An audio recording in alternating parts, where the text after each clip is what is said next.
kwa Radu, contre-attaque va voir Radu Chebye Kanarie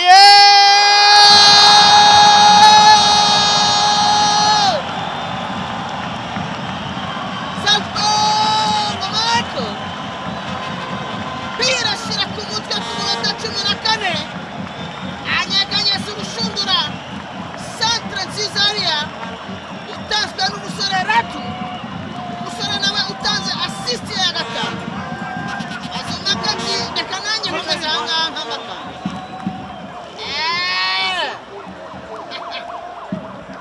sisama agapira k'umutware kuri Centre Nzizaria umusore Salpong Michael shize mu gitego cye cya mbere kikaba ari igitego cya 12 atsinze.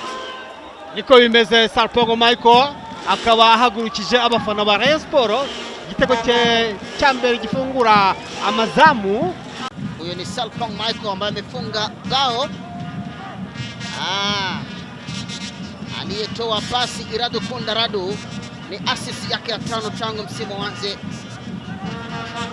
Jana mzuri sana kwa kumimina mipira cross kama zile. Funga, ametoa cross maridadi. Salpong Michael akatokea nyuma kwa timing yake nzuri, akaweka mpira nyavuni. Iradukunda Eric anapenyeza vizuri kule kwa Ashile Ulimwengu, mimina ndani kule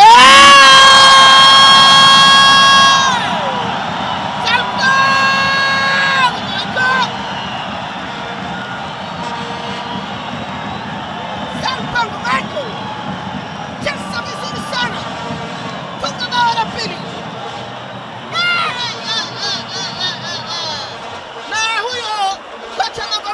Ambaye leo ana birthday yake, wanamumwagia maji. Salpong Michael. Kocha hapa hajaelewa ni nini. Salpong Michael.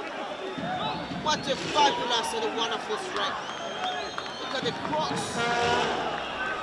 The quality of the cross and the timing was just phenomenal. Unbelievable from Shila Ulimwengu. Bao maridadi kabisa. Rayon hawana mzaleo nakwambia. Wakiweza kufunga mechi ya leo watakuwa bado kuna hapa na akimwagiwa maji hapa. Lems ambaye ni kocha wa magolkipa. Ni birthday yake leo. Dore ko bo bakirishije batatu. Attention, bakatakisha batatu.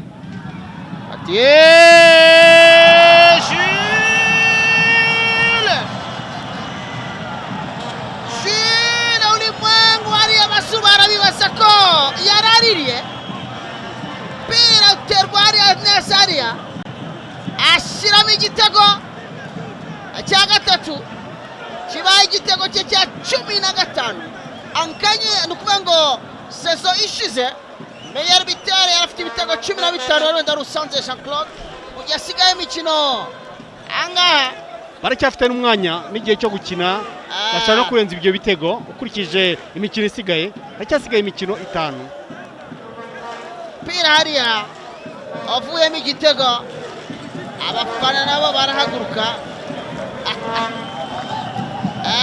yari yagishakishije Jules yagishakishije wakaba kibonye ibitego bye bibaye pira watanzwe na Rutanga aragenda awuhereza Jules mu gihe uriya musore bibaza ko yarariye Salpong arawureka hanyuma Jules aragenda ashiramo umupira.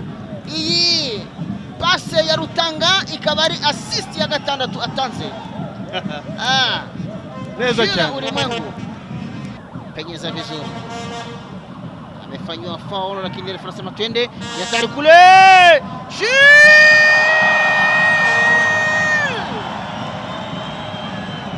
Ulimwengu Jules bao la 4 imepenyeza pasi vizuri kule, kijana akaingia akaweka mpira kimani, goalkeeper anaambulia patupu.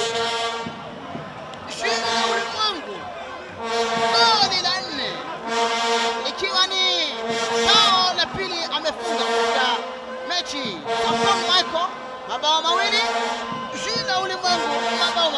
hakika mchezaji Jules ambaye atamfikia atakuwa na kazi nzito, kuwa na magoli mengi kama haya. Ameshakuwa na goli 16 na bado mechi 4 na bado anaendelea kucheza. Dakika ni 64. Ahaga biragaragara ko Jules Ulimwengu atsinze igitego cyiza cyane cya kane itonze.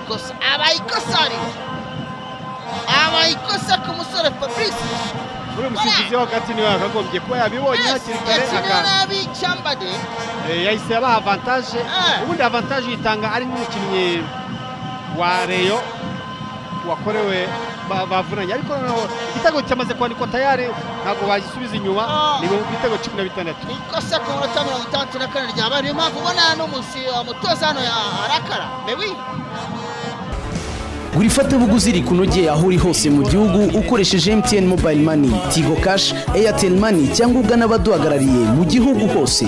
Azam TV, imyidagaduro kuri bose.